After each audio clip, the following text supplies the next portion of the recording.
આજે આપણે ધોરણ 8 સંસ્કૃત વિષય સેમેસ્ટર 2 ચેપ્ટર નંબર છે 5 પ્રભાત વર્ણનમ. સવારનું વર્ણન. આપણે જાણીએ છીએ કે સવારનું વર્ણન છે એ ખૂબ જ આહલાદક હોય છે. સવારમાં એમાં પણ ખાસ કરીને જે ગામડાનું વાતાવરણ જેણે માણેલું છે એ લોકોને ખબર હશે કે સવારમાં જે ઘમર વલોણાનો અવાજ, પંખીઓના કલરવનો અવાજ, એ જે અવાજ હોય છે એનો આનંદ કંઈક અલગ જ હોય છે. તો આજે અહીંયા આ ગીતની અંદર ખૂબ સરસ મજાના સવારનું વર્ણન કરવામાં આવેલું છે. આપણે એક એક શ્લોકને અહીંયા જોતા જઈએ છીએ કે સવારના વર્ણન કેવું હોય છે. તો ચંદ્ર અસ્તમ ગચ્છતિ સૂર્યમ ઉદયમ ગચ્છન્તિ પરિતો ભવતી પ્રકાશમ મંદમ ચલતી સમીર મધુપો ભવતી સધીર.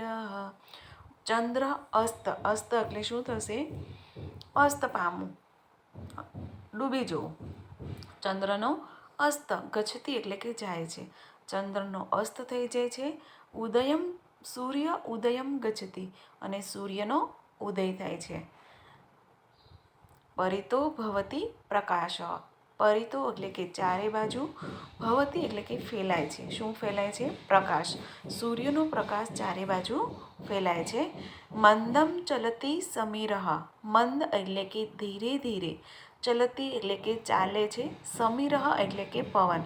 પવન છે એ સવારમાં ધીમે મંદ મંદ વહી રહ્યો છે. મધુપો એટલે કે ભ્રમર અને સધીર એટલે કે ધૈર્ય, ભવતી એટલે કે ધારણ કરેલું છે અને ભમરાઓએ ધૈર્ય ધારણ કરેલું છે.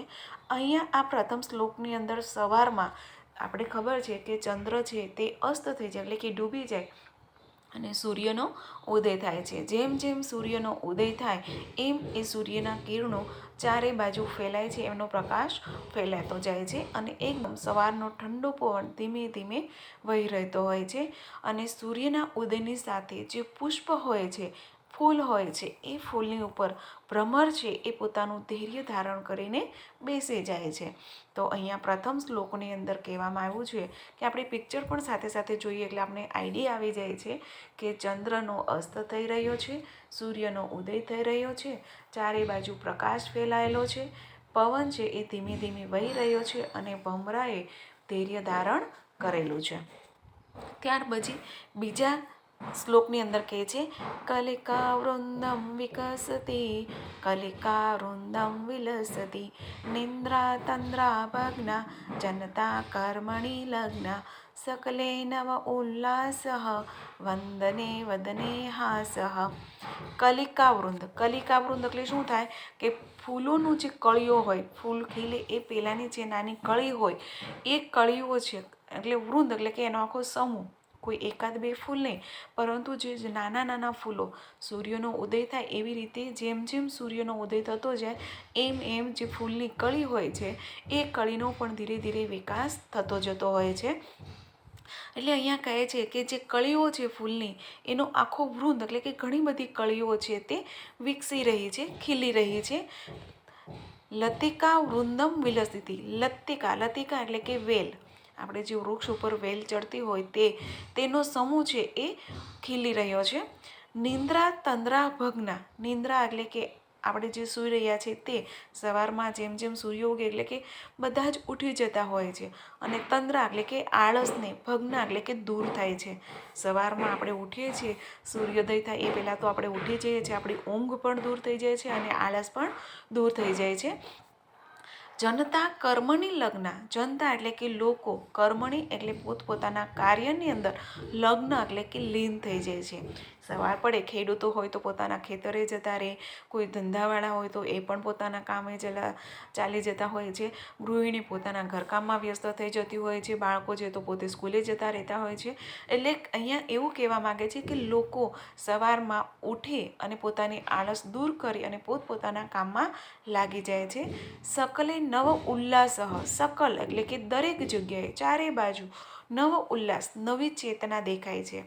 સવાર પડે, સરસ મજાનું આહલાદક વાતાવરણ હોય તમે જોજો કે સવારમાં આપણને જે કામ કરવું ગમશે એવું કામ આપણે બપોર પછીના સમયમાં કરવું ગમશે નહીં. એટલે કે ચારે બાજુ નવો ઉલ્લાસ દેખાઈ રહ્યો છે. લોકો પોતપોતાના કામમાં વ્યસ્ત છે, પોતપોતાના ધંધે બધા જઈ રહ્યા છે. વદને વદને હાસહ. વદન એટલે શું થશે? મુખ. દરેકના ચહેરા ઉપર, દરેકના મુખ ઉપર હાસ એટલે કે હાસ્ય છે. સવારમાં બધા સ્ફૂર્તિમય છે, પોતપોતાના કામમાં મશગુલ છે, પોતપોતાના કામમાં મશગુલ અને પોતાના મોઢા પર હાસ્યના ભાવ દેખાઈ રહ્યા છે. તો સરસ મજાનું અહીંયા વર્ણન કરેલું છે કે જેવો સૂર્યનો ઉદય થાય છે એટલે તરત જ જે નાની નાની ફૂલોની કળીઓ છે એ વિકસી રહી છે, લતાઓ છે, વેલીઓ છે એ ખીલી રહી છે.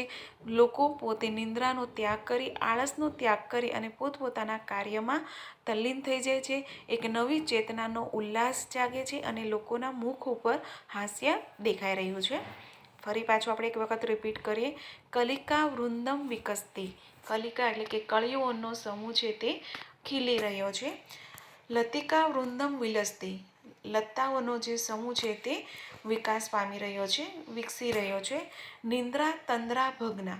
નિંદ્રા અને આળસનો ભગ્ના એટલે કે ત્યાગ કર્યો છે. જનતા કર્મણી લગ્ના. જનતા એટલે કે લોકો, કર્મણી એટલે કે પોતાના કાર્યમાં, લગ્ન એટલે કે તલ્લીન થઈ ગયા છે, લાગી ગયા છે. લોકો પોતાના કાર્યમાં લાગી ગયા છે. સકલે નવ ઉલ્લાસઃ. સકલ એટલે કે ચારે બાજુ, નવ ઉલ્લાસઃ નવી ચેતના, નવો ઉલ્લાસ દેખાઈ રહ્યો છે. વદને વદને હાસઃ. લોકોના ચહેરા ઉપર હાસ્ય દેખાઈ રહ્યું છે. ત્યાર પછી અહીંયા આપણે ત્રીજ પંક્તિની અંદર જોઈએ છે. પથી પથી જન સંસારઃ નૂપુર રવ ઝંકારઃ વિટપે ખગકુલ રવઃ ચરિતુમ ચલિતા ગાવઃ. પથી પથી જન સંચારઃ. પથી એટલે કે રસ્તો, રસ્તે રસ્તે, જન એટલે કે લોકોનો, સંચાર એટલે કે આવવા જવાનો અવાજ આવી રહ્યો છે. સવારમાં બધા જ પોતપોતાના કામમાં લાગી ગયા છે. તો ખેડૂતો છે તે ખેતર જઈ રહ્યા હોય, કોઈ વ્યવસાયવાળા પોતાના ધંધે જઈ રહ્યા હોય, એટલે રસ્તા ઉપર લોકોની આવવા જવાનો ટહલ પહલનો અવાજ આવી રહ્યો છે. નૂપુર રવ ઝંકાર. ઝંકાર એટલે કે જણજણાટ, અવાજ. નૂપુર એટલે કે ઝાંઝરનો, રવ એટલે કે અવાજ. ઝરમર જમજમ એવો ઝાંઝરનો અવાજ આવી રહ્યો છે. પનિહારીઓ છે એ પાણી ભરવા જઈ રહી છે તો એના પગમાં પહેરેલો જે પાયલ છે, ઝાંઝર છે, એમનો અવાજ પણ સંભળાઈ રહ્યો છે. સવારનું વાતાવરણ છે એકદમ શાંત હોય છે અને એ શાંત વાતાવરણમાં થોડું પણ કોઈ અવાજ આવે તો આપણને તરત જ એ સંભળાઈ જતો હોય છે. વિટપે ખગ કુલ રવાહ. વિટપ એટલે કે ઝાડની જે ડાળીઓ હોય છે તે ડાળી ઉપર ખગ એટલે કે પક્ષીઓનો, કલરવ એટલે કે અવાજ આવી રહ્યો છે. પક્ષીઓ છે એ પણ સવારમાં તમે જોજો, જો તમારા ઘરના આંગણામાં કોઈ વૃક્ષ હોય તો તમે સંધ્યા ટાઈમે અને વહેલી સવારના ટાઈમે જોજો તો પક્ષીઓનો એટલો બધો કલરવનો અવાજ આવતો હશે કે આપણે પણ ઉઠી જઈએ છીએ, જાગી જતા હોઈએ છીએ.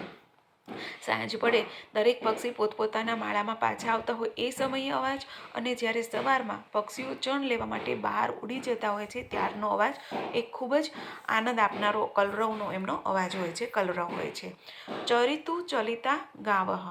ચરિતુમ એટલે કે ચરવા માટે, ચલિતા એટલે કે જાય છે, ગાવહ એટલે કે ગાય. સવારમાં ગાયોનું જે ધણ હોય છે એ પણ ચરવા માટે જતું હોય છે. તો અહીંયા આ ત્રીજા શ્લોકની અંદર કહે છે કે લોકોનો આવવા જવાનો અવાજ રસ્તા ઉપર સંભળાઈ રહ્યો છે. સ્ત્રીઓના ઝાંઝરનો ઝણકારનો અવાજ આવી રહ્યો છે. વૃક્ષની ડાળીઓ ઉપર પંખીઓનો કલરવ સંભળાય છે અને ગાયો છે તે ચરવા માટે જઈ રહી છે. ત્યાર પછી એક છેલ્લો શ્લોક છે અહીંયા. હસ્તે હસ્તે પત્રમ વદને વદને સ્તોત્રમ ખેલતી બાલક વૃંદમ ગીતમ ગાયમ ગાયમ. હસ્તે હસ્તે એટલે કે હાથમાં, દરેકના હાથમાં, પત્રમ એટલે કે પત્ર પુષ્પ છે.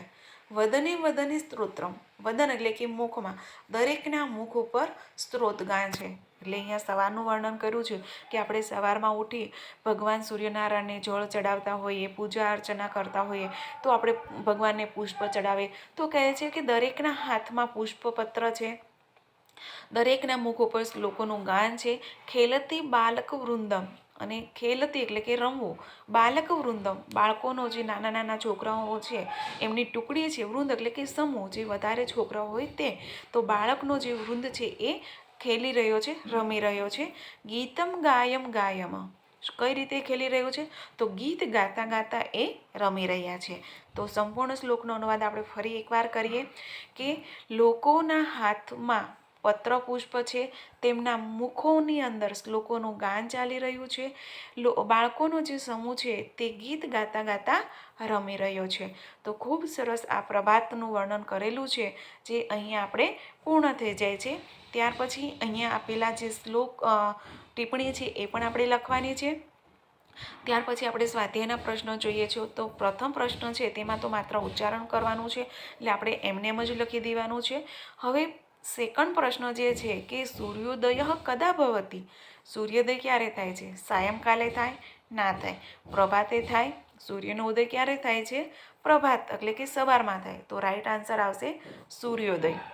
સૂર્યાસ્ત અનંતરમ જના કિમ કુર્વંતી, સૂર્યોદયસ્ય અંતરે એટલે કે સૂર્યોદય થયા પછી લોકો શું કરે છે? તો સૂર્યોદયસ્ત અનંત જના કર્મણી લગ્ન ભવતી એટલે કે લોકો પોતાના કામમાં લાગી જાય છે. અથવા તો સૂર્યોદયસ્ય અનંત જના વાર્તાલાપ મગ્ન ભવતી એટલે કે લોકો એકબીજાની સાથે વાતચીતો કરવા લાગે છે. અથવા તો લોકો સૂતા રહે છે. તો શું આવશે? લોકો પોતપોતાના કામમાં લાગી જાય છે. ત્યાર પછી અહીંયા ત્રીજો છે એની અંદર આપણે જોઈએ છીએ કે પ્રભાત કાલે વદને વદને કેમ અસ્તિ, સવારમાં લોકોના મુખ ઉપર શું જોવા મળે છે? ચિંતા, રુદન કે હાસ? તો સવારમાં લોકોના મુખ ઉપર આપણને હાસ્ય જોવા મળે છે. હાસ એટલે કે સ્માઇલ, એમના મુખ ઉપર હસતું મોઢું જોવા મળે છે. ત્યાર પછી ચોથો પ્રશ્ન છે MCQ કે બાલક વૃંદમ પ્રભાત કાલે કિમ કરોતી, છોકરાઓનો જે સમૂહ છે એ સવારમાં શું કરે છે? ખેલતી, શયન કરોતી કે પૂજા કરોતી? છોકરાઓ રમે છે, સૂતા છે કે પછી પૂજા કરે છે? તો આવશે એનો જવાબ ખેલતી. છોકરાઓ સવારમાં એમના મિત્રો સાથે, બાળકો છે તે રમતા જોવા મળે છે. પછી હવે અહીંયા ત્રીજા પ્રશ્નોની અંદર આપણે યોગ્ય શબ્દો મૂકવાનો છે. શીઘ્ર એટલે કે ઝડપથી કોણ ચાલે છે? અહીંયા આપણે બ્રેકેટમાં આપેલું છે, એમાંથી જ આપણે અહીંયા ગોઠવવાના છે. શીઘ્રમ એટલે કે ઝડપથી અને મંદમ એટલે કે ધીરે. હવે આપણે નક્કી કરવાનું છે કે અશ્વ છે એ શીઘ્ર ચાલે કે મંદ? એ તો ઝડપથી જ ચાલે. તો પહેલાની અંદર આવશે અશ્વ, પછી મંદ તો ગજ એટલે કે હાથી, હાથી છે ધીરે ધીરે ચાલે. તો બીજાની અંદર આવશે ગજ. પછી સશક એટલે કે સસલું છે ઝડપથી ચાલે. તો ત્રીજામાં સસલું આવશે. અને મંદ મહિર્ષ એટલે કે બળદ છે તે ધીમે ચાલે, એટલે એ ચોથામાં આવશે. તો આવી રીતે આપણું જે વ્યાકરણનો જે પોર્શન છે અહીંયા જે આપેલા છે, સમાનાર્થી છે, વિરુદ્ધાર્થી છે, એ તમને લેસનના આધારે દરેકની ખબર પડી જશે. મંદમ તો શીઘ્રમ, સધીર એટલે ધીરે ધીરે તો અધીર, ઉદય તો અસ્ત, નિંદ્રા તો જાગરણ. હવે અહીંયા જ આપેલા જે બ્રેકેટમાં આપેલા જે શબ્દો છે એમાંથી જ આપણે એના વિરુદ્ધાર્થી સમાનાર્થી શોધવાના છે. આ તમારું હોમવર્ક છે, એ તમારે જાતે કરી લેવાનું છે. આવી રીતે આપણો સ્વાધ્યાય છે તે સ્વાધ્યાય પણ પૂર્ણ થઈ જાય છે. તો આ જે આપણું પ્રભાત વર્ણન નામનું જે 5મું ચેપ્ટર છે, એ 5મું ચેપ્ટર અહીંયા પૂર્ણ થઈ જાય છે.